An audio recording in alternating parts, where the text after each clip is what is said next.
नमस्कार दोस्तों, CTET paper 2 social science के लिए एक ऐसी वीडियो लेकर आया हूं जिसमें हिस्ट्री, ज्योग्राफी, पॉलिटी के टॉप लेवल के क्वेश्चन के साथ साथ PYQ क्वेश्चन को भी यहां पर मैंने सेलेक्ट किया है जो आपकी परीक्षा के लिए महत्वपूर्ण साबित होंगे।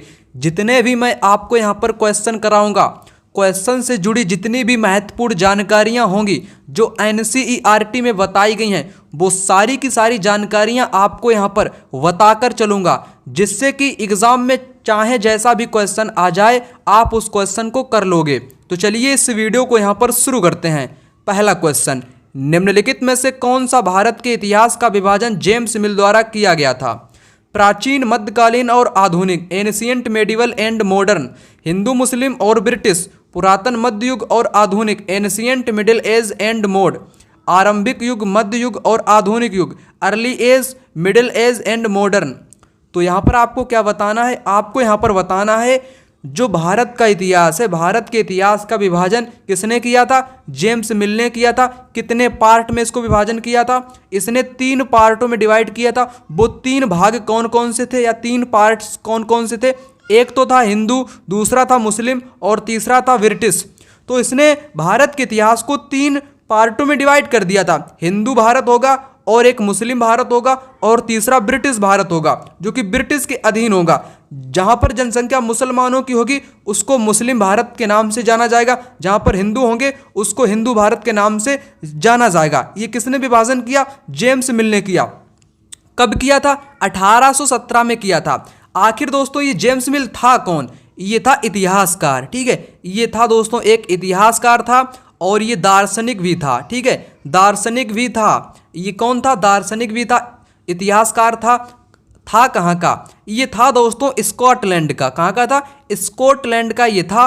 और अर्थशास्त्री भी याद रख लेना, ये अर्थशास्त्री भी था, अर्थशास्त्री भी था, इतिहासकार भी था, दार्शनिक भी था, स्कॉटलैंड का निवासी था। 1817 में इसने भारत के इतिहास को 3 पार्टों में डिवाइड कर दिया, हिंदू, मुस्लिम और ब्रिटिश में। आशा करता हूं आपने इस क्वेश्चन को बिल्कुल बेहतरीन ढंग से समझ लिया होगा। यहाँ पर करेक्ट आंसर सेकेंड वाला विकल्प इस क्वेश्चन का राइट आंसर हो जाएगा। नेक्स्ट क्वेश्चन यहाँ पर कहता है कि निम्नलिखित में से किन सेवाओं को सार्वजनिक सेवाओं में सम्मिलित किया जा सकता है?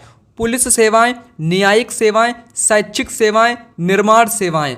यहाँ पर आपको बताना है ABCD होगा, ABC होगा, BC और D होगा, AB और D होगा। चलिए आपको यहाँ पर बताते हैं। यहाँ पर आपसे पूछा क्या है? यहाँ पर आपसे पूछा सार्वजनिक सेवाएं। सार्वजनिक सेवाओं का मतलब होता है ऐसी सेवाएं जो सभी जगहों पर उपलब्ध हों, सभी जगहों पर क्या हों? सभी जगहों पर पाई जाती हों या उपलब्ध हों। ऐसी सेवाओं को क्या बोलते हैं? ऐसी सेवाओं को बोलते हैं सार्वजनिक सेवाएं। ठीक है, एक इस सेवाएं 2 प्रकार की होती हैं, एक तो निजी सेवाएं होती हैं और वहीं दूसरी प्रकार में सार्वजनिक होती हैं। निजी मतलब कि प्राइवेट होती हैं, उनका मालिकाना हक एक व्यक्ति के पास होता है। सार्वजनिक ये आपकी सभी के लिए बनाई जाती हैं। तो उसी से संबंधित ये क्वेश्चन पूछा गया है। जो सार्वजनिक सेवाएं होती हैं, पुलिस सेवाएं, ये भी दोस्तों सभी जगहों पर व्याप्त हैं, चाहे उत्तर प्रदेश, बिहार, झारखंड, पूरे भारत में फैली हुई हैं। यानी कि पुलिस सेवाएं आपकी कैसी हैं? सार्वजनिक सेवाएं हैं। ठीक है, न्यायिक सेवाएं भी सार्वजनिक होती हैं, अदालत हैं, न्यायिक सेवाएं उपलब्ध कराते हैं, यानी कि न्यायिक सेवाएं भी आपकी सार्वजनिक सेवाओं के अंतर्गत आती हैं। शैक्षिक सेवाएं, शैक्षिक यानी कि सभी जगहों पर विद्यालय आपके क्या हैं? सभी जगहों पर विद्यालय हैं जिनके माध्यम से शिक्षा प्राप्त की जाती है। यानी कि जो शैक्षिक सेवा हैं वो भी सार्वजनिक सेवाओं के अंतर्गत ही निहित की गई हैं। निर्माण सेवाएं, निर्माण का मतलब जैसे कि मकान बनाना, ये सार्वजनिक के अंतर्गत नहीं आता। निर्माण सेवाएं ये एक प्रकार की निजी में आती हैं। ठीक है, निजी सेवाओं में आती हैं, ना कि सार्वजनिक में आती हैं। तो यहाँ पर आपका गलत हो जाएगा D वाला, और यहाँ पर ABC करेक्ट हो जाएंगे।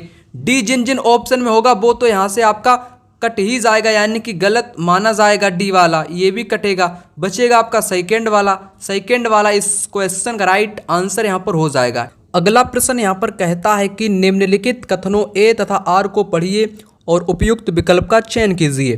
कथन A, EB रामास्वामी नायकर, जिनको पेरियार के नाम से भी जानते हैं, मनु संहिता, भगवद गीता और रामायण जैसे ग्रंथों के आलोचक थे। कारण बताया गया है, पेरियार ने देखा कि ये ग्रंथ निम्न जातियों के ऊपर तथा उच्च जातीय महिलाओं के ऊपर पुरुषों का वर्चस्व स्थापित करने के लिए उपयोग में लाए जाते थे। सही विकल्प चुनना है आपको, यहाँ पर सही वाला आंसर आपको बताना है। चलिए आपको बताते हैं। अगर यहाँ पर मैं बात करूँ ईवी रामास्वामी नायकर, जिनको पेरियार के नाम से भी जानते हैं, इन्होंने मनु संहिता हो गई यानी कि मनु स्मृति हो गई, भगवत गीता हो गई, रामायण जैसे ग्रंथों के ये क्या थे, कट्टर आलोचक थे, ये कटु आलोचक थे। ठीक है, इन्होंने ब्राह्मण ग्रंथों का विरोध किया, बिल्कुल विरोध किया। विरोध का कारण था कि ये जितने भी ब्राह्मण ग्रंथ हैं इनमें बताया गया है कि जो निम्न जातियों की जो औरतें हैं या पुरुष हैं, ठीक है, निम्न जाति के, और उसी के साथ जो उच्च जाति की महिलाएं हैं उनके ऊपर पुरुषों का वर्चस्व स्थापित करने का उपयोग किसमें किया गया है, इन धार्मिक ग्रंथों में किया गया है। इसलिए दोनों आपके यहाँ पर कैसे हैं, दोनों सही हैं और सही व्याख्या भी यहाँ पर करते हैं। ठीक है ना, दोनों यहाँ पर सही हो जाएंगे। यहाँ पर दोस्तों आप लोगों को इनके बारे में भी बता देता हूँ। गैर ब्राह्मण आंदोलन इन्हीं ने शुरू किया था एक तरीके से। ठीक है, तो पेरियार के नाम से प्रसिद्ध ईवी रामास्वामी नायकर एक मध्यवर्गीय परिवार में पले बड़े थे। ठीक है, ये प्रारंभिक जीवन में भी सन्यासी थे, यानी कि ये इनका जीवन एक सन्यासी के रूप में व्यतीत होता है। उन्होंने संस्कृत शास्त्रों का गंभीरता से अध्ययन किया और बाद में वे कांग्रेस के सदस्य भी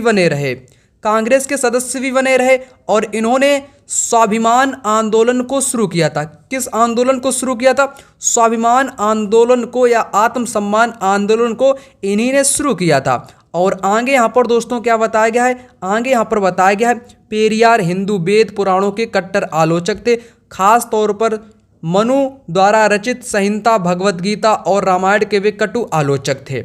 उनका कहना था कि ब्राह्मणों ने निचली जातियों पर अपनी सत्ता तथा महिलाओं पर पुरुषों का प्रभुत्व स्थापित करने के लिए इन पुस्तकों का सहारा लिया है। यहीं से एग्जाम में क्वेश्चन मैंने आपको यहीं से बताया है। ठीक है, ये लाइनें बहुत महत्वपूर्ण है एग्जाम के लिए। अगला प्रश्न यहाँ पर कहता है कि सूर्य पूरब में उदय होता है क्योंकि पृथ्वी पूरब से पश्चिम की ओर चक्कर लगाती है, पृथ्वी पश्चिम से पूरब की ओर चक्कर लगाती है, पृथ्वी अपने अक्ष पर झुकी हुई है, पृथ्वी का चक्कर 24 घंटे लगाता है। यहाँ पर करेक्ट आंसर आपको बताना है। सूर्य जो है वो पूरब में उदय होता है। इसका कारण है कि जो पृथ्वी है, पृथ्वी कैसी घूमती है, पश्चिम से पूरब की ओर घूमती है या चक्कर लगाती है। ठीक है ना, यही इसका कारण यहाँ पर हो जाएगा। चलिए आगे बढ़ते हैं, यहाँ पर बात करेंगे अगले प्रश्न की। यहाँ पर है क्वेश्चन, निम्न में से कौन बौद्ध साहित्य में बौद्ध संघ के लिए बनाए गए नियमों का वर्णन मिलता है? ये किस में मिलता है? ये मिलता है विनय पिटक में। किसमें? विनय पिटक में बौद्ध संघ के जो जितने नियम, कायदे, कानून थे, अनुशासन था, वो विनय पिटक में आता है। सुत्त पिटक की मैं बात करूँ, इसमें बुद्ध की जो शिक्षाएं हैं वो किस में आती हैं? वो सुत्त पिटक में आती हैं। वहीं मैं बात करूँ अभिधम्म पिटक की, इसमें सिद्धांत आते हैं। बौद्ध धर्म के जो सिद्धांत बताए गए, सिद्धांत हैं, व्याख्याएं हैं, वो सारी की सारी अभिधम्म पिटक में आती हैं। विनय पिटक मैंने आपको बता दिया, नियम, कायदे, कानून बौद्ध संघ से रिलेटेड यहाँ पर आते हैं। ठीक है ना, तो करेक्ट आंसर यहाँ पर क्या हुआ? विनय पिटक इस क्वेश्चन का राइट आंसर हो जाएगा। चलिए आगे बढ़ते हैं। यहाँ पर है आपका क्वेश्चन, विशिष्टता द्वैत का सिद्धांत 11वीं शताब्दी में प्रस्तावित किया गया था। ठीक है, 11वीं सेंचुरी में किसके द्वारा विशिष्ट द्वैतवाद का सिद्धांत प्रतिपादित किया गया? रामानुज द्वारा, वासवन्ना, एकनाथ सखुबाई द्वारा। करेक्ट आंसर यहाँ पर होगा रामानुज द्वारा। ठीक है ना, रामानुज द्वारा ये 11वीं शताब्दी में क्या दिया गया था? एक सिद्धांत दिया गया था। क्या नाम है सिद्धांत का? विशिष्टता द्वैत का सिद्धांत। चलिए आगे बढ़ते हैं।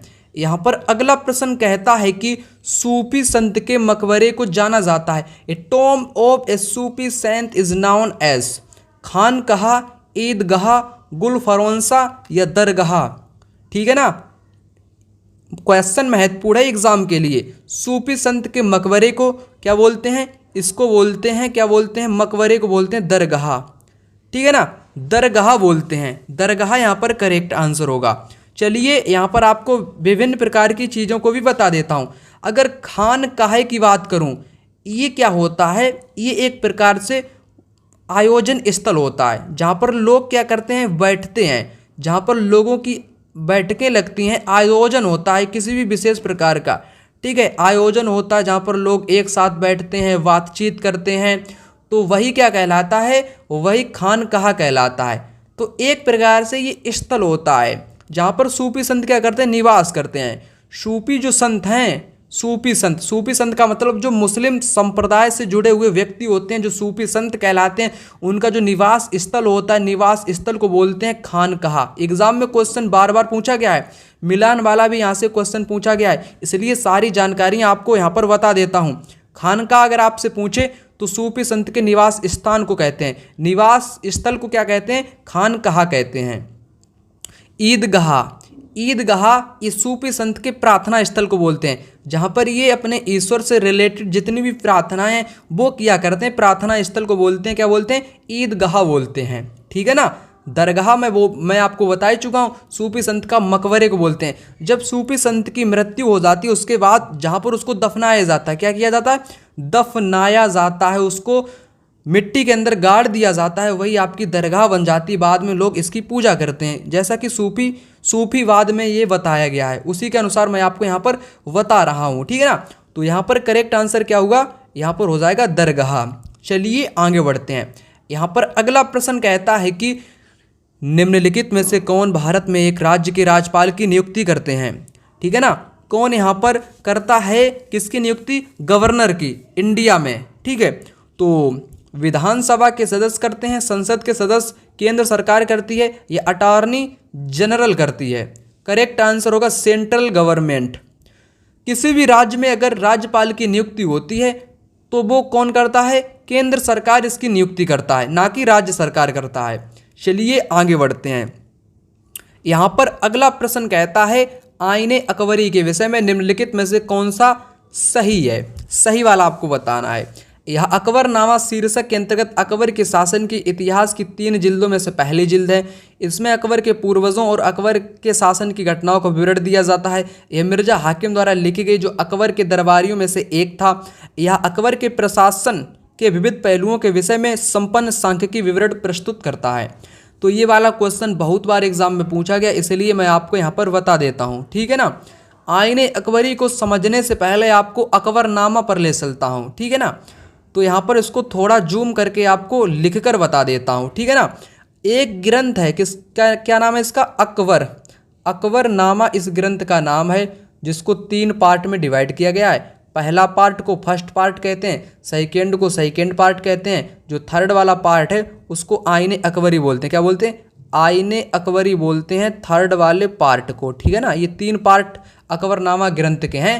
पहला पार्ट आपका है, पहला पार्ट जिसको पहली जिल्द भी बोलते हैं, क्या बोलते हैं, पहली जिल्द बोलते हैं, सेकेंड को दूसरी जिल्द, और तीसरे को आईने अकबरी के नाम से जानते हैं। पहले में क्या है, पहले में पूर्वज का वर्णन है। पहली वाली जो जिल्द है या पहला पार्ट है इसका अकबरनामा का, उसमें अकबर से जो संबंधित जो पूर्वज हैं उनका वर्णन मिलता है। सेकेंड में क्या है, शासन की घटनाएं आती हैं। सेकेंड में क्या है, इसको आप नोट भी कर लो, शासन की घटनाएं आती हैं सेकेंड वाले में, ठीक है, सेकेंड वाले में। और वहीं आईने अकबरी जो कि थर्ड पार्ट है, इसमें सब चीज़ें आ जाती हैं, यानी कि सभी चीज़ें आ जाती हैं, जैसे पद हो गया, वेतन हो गया, रीति रिवाज हो गया, त्योहार हो गया, ठीक है ना, सैनिकों का वेतन हो गया, और इसमें सभी प्रकार की सांख्यिकी दर्शन, ठीक है, सांख्यिकी, सभी प्रकार की चीज़ें मतलब कि सांख्यिकी में ही आ जाती हैं। मैंने आपको यहाँ पर समझाई दिया। अब आते हैं इस क्वेश्चन पर। यहाँ पर इस क्वेश्चन में आपसे क्या पूछा गया है, इस क्वेश्चन में आपसे पूछा गया है आईने अकबरी के विषय में। आईने अकबरी मैंने आपको बताया ये तीसरा पार्ट है, तीसरा पार्ट है, इसमें सारी जानकारियाँ उपलब्ध कराई गई हैं। पद, वेतन, रीति रिवाज, त्योहार, सांख्यिकी दर्शन, ठीक है ना, सभी प्रकार की चीज़ें बताई गई हैं। तो इस प्रकार यहाँ पर करेक्ट आंसर 4 विकल्प इस क्वेश्चन का हो जाएगा। अकबरनामा शीर्षक के अंतर्गत अकबर के शासन की 3 जिल्दों में से ये पहली जिल्द नहीं बल्कि ये तीसरी जिल्द है, ठीक है ना, जिसको आईने अकबरी बोलते हैं। अकबर का पूर्वज का वर्णन किसमें, पहली वाली जिल्द में है, ठीक है ना, ये मैंने आपको बता दिया। और अकबरनामा या आईने अकबरी किसके द्वारा लिखी गई है, अबुल फजल के द्वारा। किसके द्वारा, अबुल फजल के द्वारा लिखी गई है, जो कि अकबर का मित्र था। कौन था, मित्र था, और दरबारी नज़दीकी लेखक था। चलिए आगे बढ़ते हैं। यहाँ पर अगला प्रश्न कहता है, क्या कहता है, यहाँ पर कहता है कि कानपुर के किस शासक ने खुद को पेशवा कहा। किसने खुद को पेशवा कहा, नाना साहेब, बाजीराव फर्स्ट, बाजीराव द्वितीय, यहाँ पर है बहादुर शाह जफर। करेक्ट आंसर यहाँ पर होगा नाना साहेब। क्या होगा? नाना साहेब यहाँ पर करेक्ट आंसर होगा। नाना साहेब किसके पुत्र थे? नाना साहेब बाजीराव द्वितीय के क्या थे? ये दत्तक पुत्र थे। दत्तक का मतलब ये गोद लिए गए पुत्र थे नाना साहेब, जिन्होंने 1857 में यानी कि 1857 का जो विद्रोह था उसका नेतृत्व कानपुर से किसने किया था? तो नाना साहेब ने किया था। करेक्ट आंसर यहाँ पर क्या है? नाना साहेब यहाँ पर करेक्ट आंसर है, जिन्होंने खुद को पेशवा घोषित कर लिया था कानपुर से। ठीक है ना। ये किसके पुत्र थे? ये बाजीराव द्वितीय के दत्तक पुत्र थे। चलिए आगे बढ़ते हैं कि पुरास्थलों के संदर्भ में निम्नलिखित में से कौन से कथन सही हैं। वह स्थान जहां वस्तुओं के अवशेष मिलते हैं ये केवल जमीन के ऊपर पाए जाते हैं, ये केवल जमीन के अंदर पाए जाते हैं, ये समुद्र और नदी के तल में कभी नहीं पाए जाते, केवल ए और बी, ए बी सी केवल डी। चलिए आपको यहाँ पर बता देता हूँ। पूरा स्थल जो होते हैं वह स्थान होता है जहाँ पर वस्तुओं के अवशेष मिलते हैं। या तो लोग वहाँ पर पहले ज़माने में काम करते होंगे और अपनी वस्तुओं को वहीं पर भूलकर चले गए, वही आपका क्या कहलाता है? पूरा स्थल कहलाता है। ठीक है ना। ये कथन यहाँ पर राइट है। ये केवल ज़मीन के ऊपर नहीं पाए जाते हैं, ज़मीन के ऊपर तो पाए जाते हैं, केवल ज़मीन के ऊपर नहीं पाए जाते हैं, ये तो गलत है। ये केवल ज़मीन के अंदर पाए जाते हैं, ये भी गलत है। केवल के कारण गलत है। ये जमीन के ऊपर भी पाए जाते हैं, अंदर भी पाए जाते हैं, नदियों या समुद्र के तल में भी पाए जाते हैं। ये समुद्र और नदी के तल में कभी नहीं पाए जाते, नहीं दिया गया है, इसलिए ये भी गलत हो गया। तो यहाँ पर बचा सिर्फ और सिर्फ ए, जो कि यहाँ पर करेक्ट आंसर हो जाएगा। यहाँ पर आपको दिखा देता हूँ। यहाँ पर है पूरा स्थल। पूरा स्थल उस स्थान को कहते हैं जहां औजार, बर्तन, इमारतों जैसी वस्तुओं के अवशेष मिलते हैं। ऐसी वस्तुओं का निर्माण लोगों ने अपने काम के लिए किया था, बाद में वे उन्हें वहीं छोड़ गए। ये ज़मीन के ऊपर, अंदर, कभी कभी समुद्र और नदी के तल में भी पाए जाते हैं। अगला प्रश्न यहाँ पर है, ऐसी राजनैतिक व्यवस्था जिसमें एक से ज़्यादा स्तर की सरकार हो उसे कहा जाता है। उसे धर्मनिरपेक्ष कहेंगे, उदारवादी कहेंगे, गणतंत्रात्मक कहेंगे या संघवाद कहेंगे? तो करेक्ट आंसर होगा यहाँ पर फेडरल, यानी कि संघवाद कहेंगे। जैसे भारत एक संघवाद है, भारत में सरकार की स्तरें एक से अधिक हैं। ठीक है ना। तो सरकार की जो स्तर होते हैं वो अगर एक से अधिक हैं तो उसको क्या बोलते हैं? उसको बोलते हैं संघवाद। ठीक है ना। जैसे भारत में केंद्र सरकार है, राज्य सरकार है और एक स्थानीय सरकार आती है। ठीक है ना। तो यहाँ पर संघवाद करेक्ट आंसर हो जाएगा। चलिए आगे बढ़ते हैं। यहाँ पर अगला प्रश्न कहता है कि तेलंगाना राज्य पहले भारत के किस राज्य का हिस्सा हुआ करता था? ये आंध्र प्रदेश राज्य का हिस्सा हुआ करता था। 2014 में तेलंगाना राज्य बनकर सामने आता है। नेक्स्ट, निम्नलिखित में से कौन सी व्याख्या विविधता का उचित प्रतीक है? किसका? विविधता से संबंधित बहुत सारे एग्जाम में क्वेश्चन भी पूछे जाते हैं। यह लोगों के बीच भेदभाव को बढ़ाता है, एक रूपता को बढ़ाता है, विशिष्टता को स्वीकारता है, लोगों के बीच असमानता को स्वीकारता है। यहाँ पर करेक्ट आंसर आपको बताना है। यह लोगों के विशिष्टता को स्वीकारता है। थर्ड वाला राइट आंसर होगा। ठीक है ना। ये विशिष्टता को स्वीकारता है। जो दोस्तों विविधता होती है, विविधता का मतलब लोगों की भाषाएं अलग अलग होती हैं, लोगों के धर्म भी अलग अलग होते हैं। ठीक है। उनका खाने का तरीका भी अलग अलग होता है, पहनावा भी अलग अलग होता है। जैसे उत्तर भारत में, दक्षिण भारत में, पश्चिम। ठीक है। आप जानते ही हो केरल कर्नाटका के लोग तमिल, मलयालम वगैरह भाषा बोलते हैं, वहीं उत्तर भारत में हिंदी बोलते हैं, भोजपुरी बोलते हैं, उर्दू बोलते हैं। ठीक है ना। तो ये सारी की सारी भाषाएं भी हैं, धर्म भी, सभी के यानी कि सभी जगहों पर ये अलग अलग होते हैं। वही एक प्रकार से विविधता कही जाती है। ठीक है। विविधता कोई निगेटिव नहीं है, ना ही नकारात्मक है, ना ही भेदभाव को बढ़ाती है, बल्कि ये विशिष्टता को स्वीकारती है। कैसे लोग यहाँ पर विशिष्ट हैं। ठीक है ना। तो यही यहाँ पर करेक्ट आंसर होगा। चलिए आगे बढ़ते हैं। इतिहास शिक्षण का उद्देश्य केंद्रित होना चाहिए। The teaching of history must be done with focused objective of. तो यहाँ पर आपका फोकस जो है, इतिहास का जो शिक्षण केंद्रित है, वो किस पर उद्देश्य उसका होना चाहिए? भूतकाल में क्या घटित हुआ है यह बताना, भूतकाल में कैसे घटित हुआ है यह याद रखना, उन मुद्दों की पहचान करना जो वर्तमान में भी प्रासंगिक हैं, अधिगमकर्ताओं में क्रियात्मक क्षमता विकसित करना।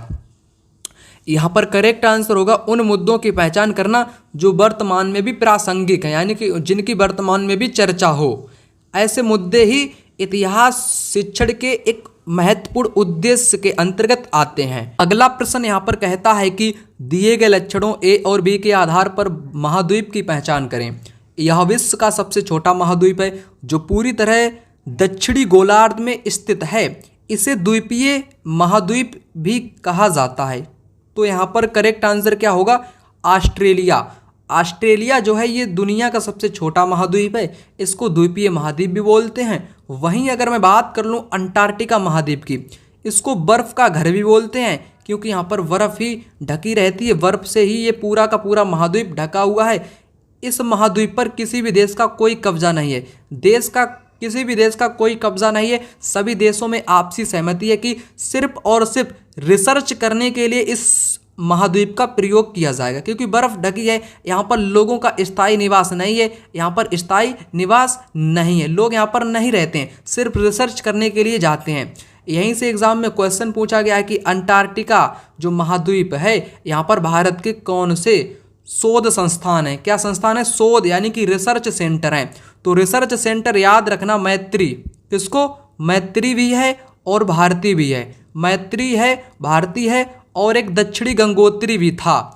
दक्षिणी गंगोत्री भी था, ये किसी कारण बर्फ में डूब गया। ठीक है, 3 है आपके, मैत्री, भारती, दक्षिणी गंगोत्री, जो कि वर्तमान में नहीं है, ये किसी कारण से डूब गया बर्फ में। ठीक है ना, तो ये जानकारी बहुत महत्वपूर्ण है जितनी भी मैंने आपको बताई, कहीं ना कहीं ये एग्जाम में पूछी गई है, वो मैं आपको यहाँ पर बता देता हूँ।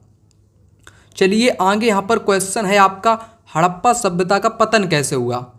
Harappan civilisation come to an end, कैसे इसका अंत हुआ?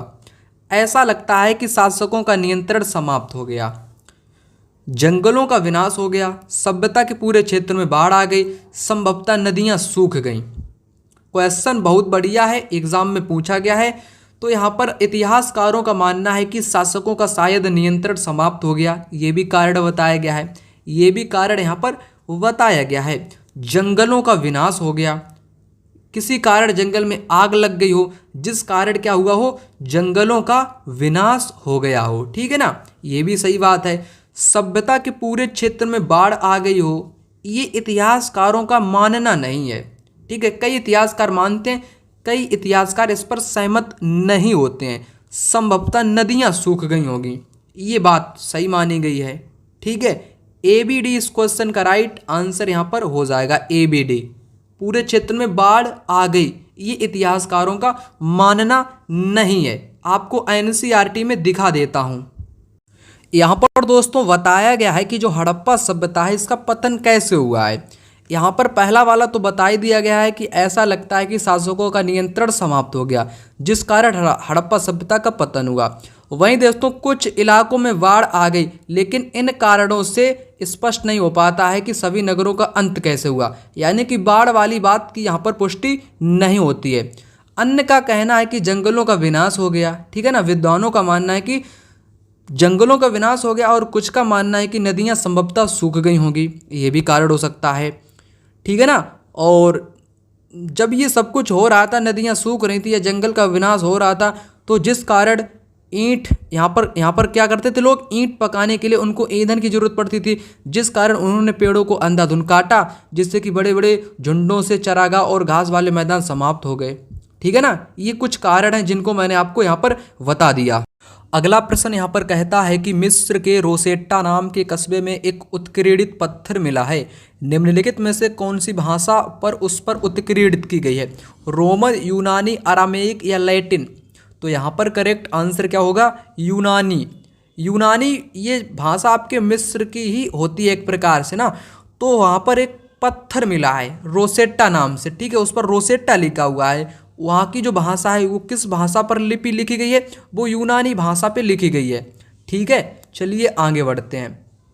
कथन ए, लगभग 12,000 साल पहले भारत में कई क्षेत्रों में गर्मी बढ़ने के कारण घास वाले मैदान बनने लगे।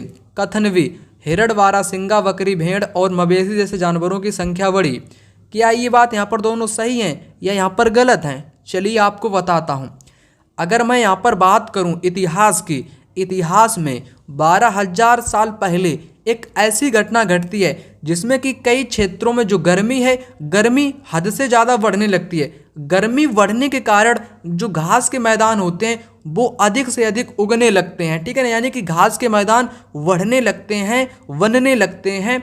जैसे जैसे घास के मैदान बनने लगे, घास अधिक मात्रा में उगने लगी, उसी दौरान जैसे जो जानवर होते हैं जो घास खाया करते हैं, जैसे हिरण, बारहसिंगा, बकरी, भेड़ और मवेशी जैसे जानवरों की संख्या बढ़ी, क्योंकि इनको क्या चाहिए, इनको घास चाहिए। जब घास अधिक होगी तो ये जानवर अपना पेट भर के उन घास को खा लेंगे, ठीक है ना। तो दोनों क्वेश्चन यहाँ पर राइट है, आपकी पुस्तक में ऐसा ही बताया गया है। दोनों आपके कैसे हैं, दोनों सही हैं और सही कारण भी इसका यहाँ पर बताया गया है। चलिए आगे बढ़ते हैं। आगे यहाँ पर है क्वेश्चन, नीचे दिए गए कथन एवं कारण पर विचार करें। Consider the following statement and reason. पृथ्वी के तापमान में वृद्धि को भूमंडलीय तापन कहते हैं। क्या कहते हैं? The increase in the temperature of the earth is called global warming. भूमंडलीय तापन क्या कहते हैं? पृथ्वी के तापमान में वृद्धि को। यह कार्बन डाइऑक्साइड की मात्रा में वृद्धि से हो रहा है। क्या ये बात सही है? ए एवं आर दोनों सही हैं, सही व्याख्या भी करता है। दोनों सही है परंतु व्याख्या नहीं करता है। ए सही आर गलत, ए गलत आर सही। तो जो भूमंडलीय तापन हिंदी में कहते हैं इसको बोलते हैं ग्लोबल वार्मिंग। जो ग्लोबल वार्मिंग हो रही है वो किस कारण से हो रही है? यह कार्बन डाइऑक्साइड जो गैस है उसकी मात्रा में वृद्धि हो रही है, जिस कारण जो पृथ्वी का जो तापमान है वो गर्म से अधिक गर्म होता ही जा रहा है, जिसको ग्लोबल वार्मिंग के नाम से जानते हैं। जैसा कि आप सभी लोग जानते होंगे, जो कार्बन डाइऑक्साइड गैस होती है ये कैसी गैस होती है? ये एक प्रकार से गर्म गैस होती है, ठीक है, जिससे कि वायुमंडल को प्रॉब्लम होती है, पृथ्वी को भी प्रॉब्लम होती है, क्योंकि पृथ्वी का तापमान कार्बन डाइऑक्साइड की सहायता से तापमान निरंतर बढ़ता जाता है, जिसको ग्लोबल वार्मिंग कहते हैं। दोनों आपके सही हो जाएंगे, सही व्याख्या भी यहाँ पर करेंगे। चलिए आगे बात करते हैं। आगे यहाँ पर है क्वेश्चन, निम्न कथनों पर विचार कीजिए। मिनहाज ए सिराज ने जब पहली बार हिंदुस्तान शब्द का प्रयोग किया तो उसका आशय अविभाजित भारत में स्थित क्षेत्रों से था। बाबर ने हिंदुस्तान शब्द का प्रयोग उपमहाद्वीप के भूगोल, पशु पक्षियों, यहाँ के निवासियों की संस्कृति का वर्णन करने के लिए किया। केवल ए दो दोनों सही, कौन सा यहाँ पर सत्य है? यहाँ पर दोनों ही आपके सही हैं। जो भारत, जो हिंदुस्तान है, भारत को हिंदुस्तान शब्द का जो पहली बार इस्तेमाल किया था मिनहाज ए सिराज ने किया था। किन क्षेत्रों में किया था? अविभाजित भारत, यानी कि जो सिंधु वाला क्षेत्र है, जो सिंधु वाला क्षेत्र है, ठीक है, सिंधु वाला क्षेत्र है, पंजाब वाला क्षेत्र है, ठीक है ना, ये वाले क्षेत्र को हरियाणा वाला क्षेत्र है, उत्तर प्रदेश वाला क्षेत्र है, ये मिनहाज ए सिराज ने हिंदुस्तान उसी क्षेत्र को बताया था। यानी कि उत्तर भारत वाला जो क्षेत्र है, ऊपर का जो क्षेत्र है, ठीक है, जो ऊपर का जो ये वाला क्षेत्र है, इसी को इसने भारत बताया था। किसने? मिनहाज ए सिराज ने बताया था। वहीं ये तो बात सही कर दी गई, अविभाजित भारत की बात की थी। बाबर ने हिंदुस्तान शब्द का प्रयोग उपमहाद्वीप के, जो भारत का उपमहाद्वीप है, इसके जो भूगोल के पशु पक्षी हैं, यहाँ के निवासियों, यहाँ के बारे में कहा कि ये हिंदुस्तान है। दूसरा बंदा मिनहाज सिराज कह रहा है कि उत्तर भारत ये पूरा हिंदुस्तान है, ठीक है, ये इतिहास में बताया गया है। दोनों ही कथन यहाँ पर राइट हैं, दोनों यहाँ पर सही हो जाएंगे, ठीक है ना। चलिए आगे यहाँ पर बात करता हूँ। यहाँ पर है क्वेश्चन, गुर्जर प्रतिहार, राष्ट्रकूट एवं पाल वंश के शासक के बीच चली लंबी लड़ाई की चर्चा प्रायः त्रिपक्षीय संघर्ष के रूप में जानी जाती है। सदियों तक चली इस लड़ाई का कारण क्या था? तो यहाँ पर आपको बताना है, जो गुर्जर प्रतिहार है, राष्ट्रकूट है और पाल, ये तीन राजवंशों के बीच में लंबे समय तक लड़ाई चली थी, जिसको त्रिपक्षीय संघर्ष के नाम से जानते हैं। कलिंग पर नियंत्रण के लिए, कनौज पर नियंत्रण के लिए, गोदावरी नदी के क्षेत्रों पर नियंत्रण, कावेरी नदी के डेल्टाई क्षेत्रों पर नियंत्रण। करेक्ट आंसर होगा कन्नौज पर नियंत्रण के लिए, क्योंकि कन्नौज उस वक्त के दौरान एक समृद्धशाली राज्य था, जो कि गंगा घाटी नदी के किनारे बसा हुआ एक समृद्धशाली नगर था। इसलिए जो गुर्जर राजवंश है, ठीक है, गुर्जर प्रतिहार और राष्ट्रकूट है और पाल वंश है, ये तीनों क्या चाहते थे कि कन्नौज पर हम लोग क्या कर लें, कब्जा कर लें, ठीक है ना। तो कन्नौज को नियंत्रण लेने के लिए ये लड़ाई लड़ते रहे सदियों तक। यहाँ पर अगला प्रश्न आ चुका है, अफगानिस्तान के गजनी प्रांत के सुल्तान महमूद गजनी अपनी भारत विजय के दौरान जीते हुए लोगों एवं प्रांतों के बारे में जानना चाहता था। इस काम के लिए वह किस विद्वान को अपने साथ लाया था? इब्न बतूता को लाया था, अल-बरूनी को लाया था, अमीर खुसरो को लाया था, जियाउद्दीन वर्नी को लाया था। ये मेरा भाई लाया था अल-बरूनी को, ठीक है ना। अल-बरूनी को गजनी लाया था भारत में। अल-बरूनी बहुत बड़ा विद्वान था, इसको विद्वान कह लो क्योंकि ये विद्वान था। ये संस्कृत का भी विद्वान था, ये संस्कृत को भी जानता था, ये संस्कृत का भी विद्वान था अल-बरूनी, ठीक है। अल-बरूनी की एक पुस्तक है जो कि पूछी जाती है एग्जाम में, किताब उल हिंद। क्या है इसका नाम? किताब उल हिंद। इसकी पुस्तक का नाम है किताब उल हिंद। हिंदी में इसको बोलते हैं भारत की खोज। क्या बोलते हैं? भारत की खोज। कहीं कहीं पर आपको तहकीक ए हिंद भी लिखकर मिलेगा। तहकीक ए हिंद इसी पुस्तक को जानते हैं, ठीक है। एनसीईआरटी में किताब उल हिंद बोला गया है, फारसी या उर्दू में इसको तहकीक ए हिंद बोला गया है, हिंदी में इसको बोलते हैं भारत की खोज, ठीक है। किसने पुस्तक लिखी है? ये लिखी है अल-बरूनी ने, ठीक है ना। इब्न बतूता की पुस्तक आपसे पूछे तो रिहला याद रखना, रिहला, ठीक है ना। रिहला किसकी पुस्तक है? इब्न बतूता की पुस्तक है, ठीक है। चलिए जियाउद्दीन वर्नी की बात करूं तो इसने फिरोज शाही पुस्तक लिखी। क्या लिखी? फिरोज शाही पुस्तक लिखी। कहीं ना कहीं ये क्वेश्चन एग्जाम में मिलान वाले में एक बार पूछा गया था, इसलिए मेरे को यहाँ पर याद आ गया और मैंने आपको यहाँ पर सारी जानकारियाँ प्रोवाइड करा दी। वीडियो को लाइक नहीं किया है तो अभी लाइक कर दो, अगर नए हो तो चैनल को अभी सब्सक्राइब कर लेना। कमेंट बॉक्स में अभी तक आपने कमेंट नहीं किया है, कमेंट बॉक्स में अपनी राय भी कमेंट कर देना। अगला प्रश्न, निम्नलिखित कौन सी तटीय स्थलाकृतियाँ समुद्री तरंगों द्वारा बनाई जाती हैं? समुद्र गुफा, ये समुद्र के द्वारा बनाई जाती है। तटीय मेहराब भी समुद्र के द्वारा बनाई जाती है। स्टैक भी समुद्र के द्वारा बनाई जाती है। समुद्री भृगु भी किसके द्वारा बनाई जाती है? ये भी समुद्र के द्वारा बनाई जाती है। यहाँ पर चारों आपके सही हैं, उपयुक्त सभी यहाँ पर करेक्ट आंसर हो जाएगा। स्टैक जो है ये दीवार जैसी संरचना होती है समुद्र में। कैसी? दीवार जैसी संरचना को क्या कहते हैं? संरचना को कहते हैं, क्या कहते हैं? स्टैक कहते हैं, ठीक है ना। चलिए आगे बढ़ते हैं। आगे यहाँ पर क्वेश्चन है, कलहड़ की रचना द्वारा हमें किस क्षेत्र के राजाओं का इतिहास पता चलता है? कश्मीर के राजाओं का इतिहास पता चलता है। कब का? 12वीं शताब्दी का, ठीक है। 12वीं शताब्दी का इतिहास जो है हम लोगों को कलहड़ की पुस्तक के जरिए पता चलता है। इसकी पुस्तक का नाम क्या है? बुक का नाम क्या है? राजतरंगिणी। राजतरंगिणी इसकी पुस्तक का नाम है, ठीक है ना, कलहड़ की पुस्तक का नाम। चलिए आगे बढ़ते हैं। आगे यहाँ पर क्वेश्चन है, वीरशैव आंदोलन की स्थापना किसने की? वीरशैव। वीरशैव आंदोलन जो है ये ज्ञानेश्वर, शंकर, वसवन्ना या रामानुज? करेक्ट आंसर होगा यहाँ पर वासवन्ना। वासवन्ना कलाचुरी राजा के दरबार में रहता था, एक ब्राह्मण था, ठीक है ना। इसी ने ही वीरशैव आंदोलन की स्थापना की, ठीक है ना। वीरशैव मूवमेंट किसने? वासवन्ना ने। चलिए आगे बढ़ते हैं। आगे यहाँ पर है क्वेश्चन, निम्नलिखित में से कौन सा प्रायद्वीपीय पठार का लक्षण नहीं है? Note A feature of peninsular plateau. पठार का लक्षण नहीं है प्रायद्वीपीय पठार का। यह उत्तरी मैदानों के दक्षिण में स्थित है। बिल्कुल, ये प्रायद्वीप जो पठार है ये दक्षिण में ही स्थित है, उत्तर भारत के। इसके उत्तर पश्चिम में अरावली भी है, बिल्कुल है। यहाँ कोयला और लौह एस्क जैसे खनिज भी पाए जाते हैं, बिल्कुल पाए जाते हैं। इस पठार पर पश्चिम की ओर बहने वाली महानदी और कृष्णा नदियाँ मौजूद हैं। ये पश्चिम की ओर नहीं बहती हैं, इसलिए ये गलत है। पश्चिम की ओर कौन सी बहती हैं? नर्मदा यहाँ पर है, नर्मदा है, तापी है, ये प्रमुख नदियाँ यहाँ पर हो जाती हैं प्रायद्वीपीय पठार में, ठीक है ना। इसलिए आपका यहाँ पर गलत हो जाएगा। गलत आपसे पूछा लक्षण नहीं वाला, नोट ए फीचर, ठीक है। तो इसलिए यहाँ पर 4 वाला करेक्ट आंसर इस क्वेश्चन को हो जाएगा 4 वाला, ठीक है, 4 वाला।